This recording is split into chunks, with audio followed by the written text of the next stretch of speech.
በስመ አብ ወወልድ ወመንፈስ ቅዱስ አሐዱ አምላክ አሚን። ክርስቶስ ተንሥአ እሙታን በአብይ ኃይል ወሥልጣን አሴሮ ለሰይጣን አግዓዞ ለአዳም ሰላም እምይእዜሰ ኮነ ወፍስሐ ሰላም። kabajamtoota fi jaalatamtoota maatiiwwan Waaqayyoo kabajaa fi gargaarsi Waaqayyootiin gargaaramtanii kan jirtan maqaa Waaqayyootiin akkam jirtu akkam yoo nageessan akkam turtan amiin. Galateeffamuu nama lasaa kan ta'e Waaqni abbaa keenya fayyisaan keenya akka cubbuu keenya akka yakka keenya akka badii keenya osoo hin ilaalin guyyaa har'aa kana kan nu ga'e akka arjummaaf akka jaallataatti maqaan isaa kan galateeffamee fi kan eebbifamee nuuf haa ta'u amiin. Egaa guyyaa har'aa ayyaana du'aa ka'umsaa ilaalchisuudhaan walaloo gabaabaa tokko isiniif dhiyeessaa. Hundi keessaniyyuu na waliin ta'a. Nuyi garuu Kiristoos isa fannifame ni lallabna. Macaafa tokkoffaa Qorontos boqonnaa 1:23.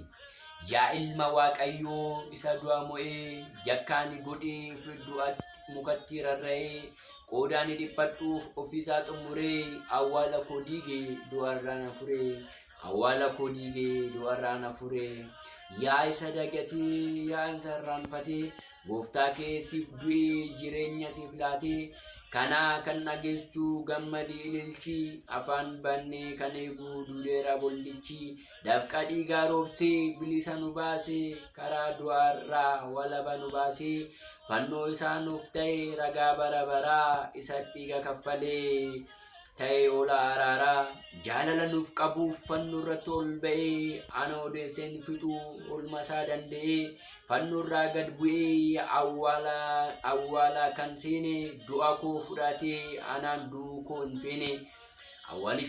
Awwaalicha diigee mo'ichaan ka'eera fayyina lubbuu koo ija koon argeera.